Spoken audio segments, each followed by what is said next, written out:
Hello everyone, welcome to Patanjali IAS. मैं रश्मि राजवंश और आज हम शुरू करेंगे हमारा करंट अफेयर्स का एक नया टॉपिक। आज का हमारे टॉपिक का नाम है रतले पनबिजली परियोजना के बारे में। आज हम इससे जुड़ी हुई चीज़ें कुछ हम जानेंगे। सबसे पहले आज की वीडियो की शुरुआत हम करेंगे एक प्रश्न के साथ। प्रश्न है आपके सामने कि चेनाब नदी को वैदिक काल में किस नाम से जाना जाता था। 4 ऑप्शंस दिए गए हैं, शतुद्री, वितस्ता, आस्किनी और परुष्णी। ये 4 ऑप्शन से आपको बताना है कि इनमें से कौन सा उत्तर सही है। जिन लोगों को इसका आंसर पता है वो नीचे कमेंट सेक्शन में लिख सकते हैं। जिनको नहीं पता है उनको वीडियो के अंत में इसका उत्तर पता लग जाएगा। तो आज का इश्यू हम हमारा शुरू करेंगे। सबसे पहले ये रतले पनबिजली परियोजना जो है वो आजकल क्यों न्यूज़ में है। क्यों न्यूज़ में है? क्योंकि अभी हाल ही में थोड़े ही दिनों पहले कैबिनेट ने इसको मंजूरी दी है कि हम इसमें निवेश करेंगे।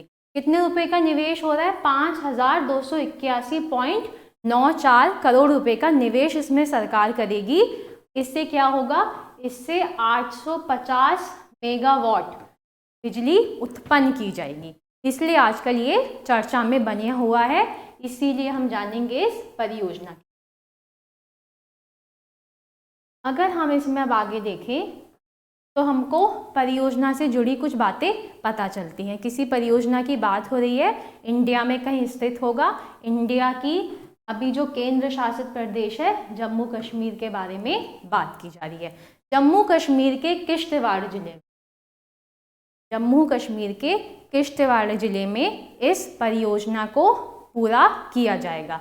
इसके अंतर्गत इसमें चेनाब नदी का प्रश्न इसलिए दिया गया क्योंकि चेनाब नदी का मुद्दा यहाँ से करंट इशू में आता है। इसी के चलते हुए इसमें चेनाब नदी पर 133 मीटर लंबा बांध बनाया जाएगा, जिसमें 2 पावर स्टेशंस को आपस में कनेक्ट किया जाएगा। क्या होगा यहाँ से? ये जो पावर स्टेशन होंगे यहाँ से बिजली उत्पन्न की जाएगी। कैसी बिजली? जो पानी के जरिए उत्पन्न की जा रही है। और कितनी उत्पन्न की जाएगी? 850 मेगावाट बिजली। कॉस्ट हम आपको इसका पहले बता चुके हैं, 5,281.94 करोड़ इसमें कुल खर्चा आएगा। अब इसमें जो निवेश होगा वो 2 हिस्सों में बटा हुआ है।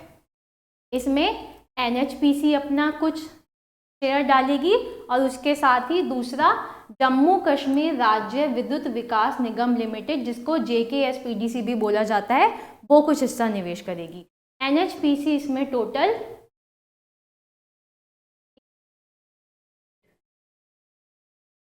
51% निवेश करेगी और JKSPDC इसमें 49% निवेश करेगी। इस वाले प्रोजेक्ट को एक जॉइंट वेंचर द्वारा पूरा किया जाएगा, तो संयुक्त उद्यम कंपनी, जॉइंट वेंचर कंपनी के नाम से जाना जाएगा। 2 कंपनियों की इसमें हिस्सेदारी रहेगी, एक NHPC होगी और दूसरा JKSPDC। अब इस प्रोजेक्ट को पूरा करने के लिए जो समय अनुमानित किया गया है वो है 60 महीने, 5 वर्ष जिसको कह सकते हैं। माना जा रहा है कि 60 महीनों के अंदर ये जो प्रोजेक्ट है ये पूरा हो जाएगा। इसके बाद इससे जो बिजली उत्पन्न की जाएगी वो वहाँ के पावर ग्रिड में संतुलन बनाएगी और इसी के साथ साथ ही वहाँ पे जम्मू एंड कश्मीर के अंदर जो बिजली की जितनी भी रिक्वायरमेंट है उसको पूरा किया जाएगा। इससे वहाँ के लोगों को बिजली मिलेगी। इसके साथ साथ ही वहाँ पे 4000 व्यक्तियों को डायरेक्ट और इनडायरेक्ट, प्रत्यक्ष और अप्रत्यक्ष रूप से रोजगार भी मिलेगा। और ऐसा कहा जाता है, इस प्रोजेक्ट से अनुमान किया जा रहा है कि 5,200 करोड़ की बिजली वहाँ के जम्मू कश्मीर केंद्र शासित प्रदेश को मुफ्त में दी जाएगी। तो एक बहुत अच्छी परियोजना है और जम्मू कश्मीर को इससे बहुत अधिक लाभ होने वाला है। अब ये जो परियोजना है इसकी जो आधारशिला रखी गई थी वो 2013 में ही रख दी। 2013 में जब हमारे प्रधानमंत्री हुआ करते थे मनमोहन सिंह जी, उन्हीं के समय में इस परियोजना की आधारशिला रख दी गई थी। पर इसको शुरू कब किया जा रहा है? अब 2021। तो ये हमको यहाँ पे कुछ 8 सालों का डिले देखने को मिलता है। क्या रीज़न है इस डिले के पीछे? एक देश है जिसने बहुत आपत्ति उठाई इस प्रोजेक्ट से रिलेटेड, वो है पाकिस्तान।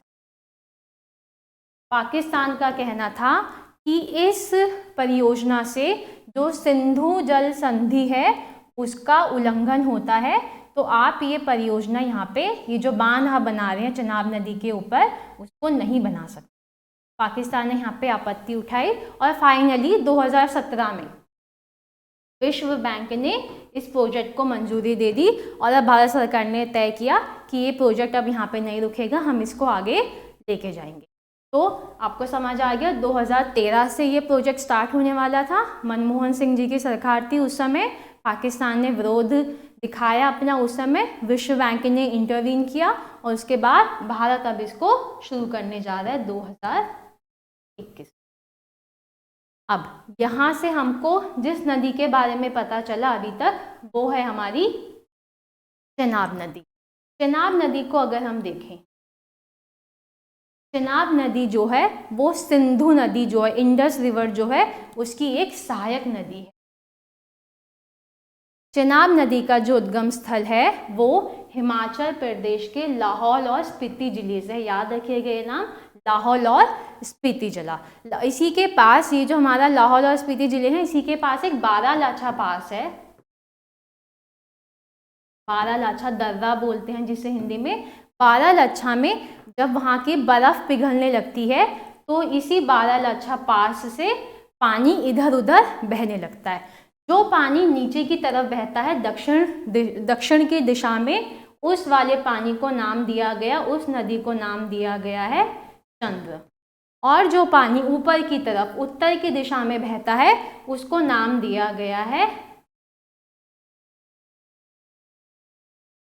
ये बारालाचा पास से जब बर्फ पिघलती है वहाँ से पानी नीचे की तरफ जो बहता है दक्षिण दिशा में, उस नदी को बोला जाता है चंद्र, और उत्तर दिशा में जो पानी बहता है उसको बोला जाता है भागा। ये जो पानी ऊपर पहाड़ों में बहते हुए जो उत्तर की दिशा में बहा है वो इवेंचुअली नीचे दक्षिण में फ्लो करता है। दक्षिण में नीचे फ्लो करने के बाद ये भागा का पानी चंद्रा के पानी को आके मिल जाता है। कहाँ आके मिलता है? हिमाचल प्रदेश के टांडी जगह है हिमाचल प्रदेश में, कहाँ आके मिलता है। और यहीं से जब चंद्रा नदी और भागा नदी आपस में जुड़ जाती है, मिल जाती है, तभी से इसको बोला जाता है, यहाँ आगे इसको चेनाब के नाम से जानते हैं। और क्योंकि ये चंद्र और भागा दोनों नदियों के जुड़ने से बनी है चेनाब नदी, इसीलिए इसको चंद्रभागा के नाम से भी जाना जाता है।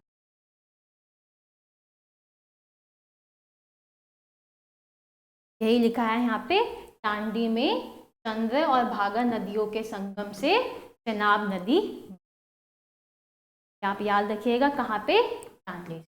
मैप अगर हम इसका आपको देखिए, मैप है हिमाचल प्रदेश, यहाँ से इस रिवर का ओरिजिन स्टार्ट होता है, यहाँ से फ्लो हिमाचल प्रदेश से फ्लो करने के बाद जम्मू एंड कश्मीर के जम्मू रीजन से ये नदी बहती है। जम्मू नदी, ये किश्तवाड़ है, यहाँ पे किश्तवाड़ जिला जो मैंने आपको बताया था अभी, जहाँ पे ये जो पनबिजली परियोजना है यहाँ पे पूरा किया जाएगा ये वाला प्रोजेक्ट। और यहाँ से फ्लो होने के बाद ये नदी नीचे को आके जम्मू क्रॉस करके थोड़ा सा पंजाब में एंटर होने के बाद सीधा पाकिस्तान में जाके मिल जाती है अन्य नदियों। फाइनली तो इंडस नदी जो सिंधु नदी है उससे जाके जुड़ जाती है।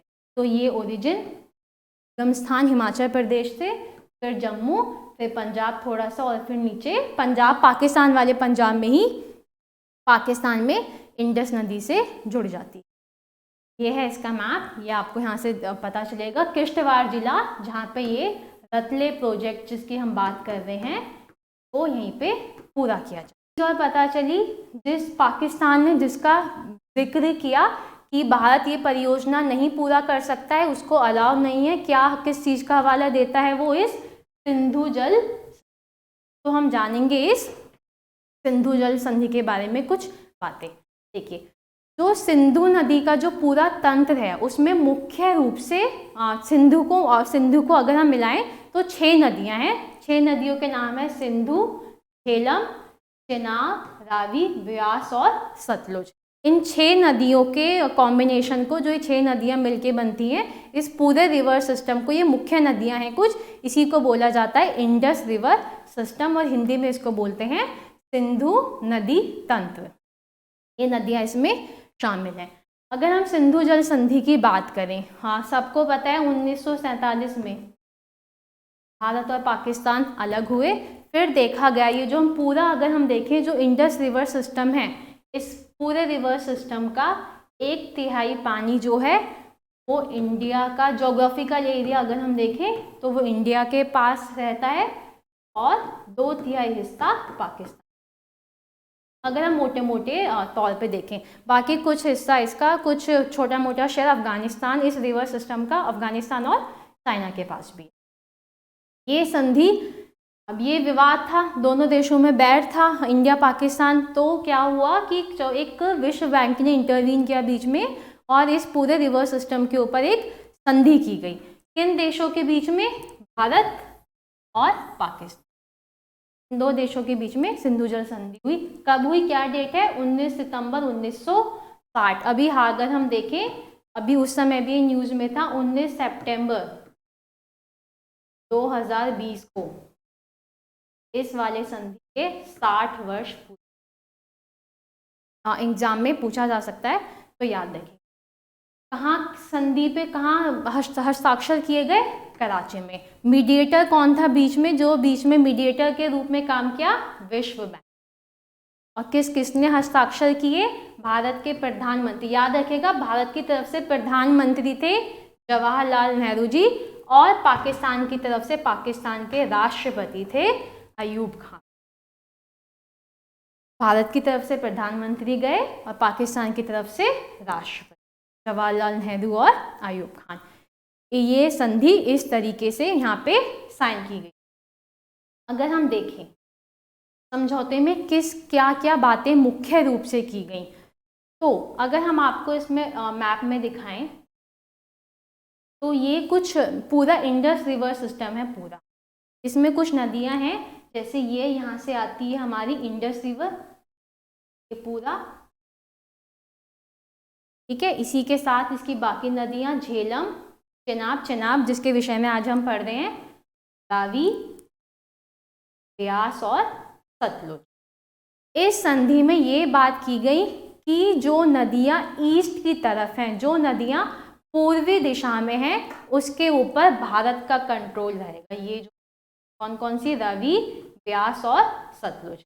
इन 3 नदियों के ऊपर भारत का कंट्रोल रहेगा, और ये जो नदियाँ वेस्ट डायरेक्शन में हैं, पश्चिम दिशा में हैं, इंडस, मेनली झेलम और चेनाब, इनके ऊपर पाकिस्तान का कंट्रोल रहेगा। यही यहाँ पे लिखा हुआ है। जो मुख्य रूप से 3 बातें हैं संधि की, जो पूर्वी नदी हैं, पूर्वी नदी ब्यास, रावी और सतलुज, इनके ऊपर भारत का नियंत्रण रहेगा, और जो पश्चिमी नदियाँ हैं सिंधु, चेनाब और झेलम, इनके ऊपर पाकिस्तान का नियंत्रण। इसके साथ ही अगर हम दूसरा मुख्य बिंदु उसमें देखें, तो पाकिस्तान के नियंत्रण वाली जो नदी हैं वो भारत से होके गुजरेंगी, क्योंकि इस यहाँ से अगर हम मैप में अगर फिर से देखें तो सारी नदियाँ जो हैं वो इस तरफ से उधर फ्लो कर रही हैं, तो भारत पहले पड़ता है और फिर पाकिस्तान पड़ता है।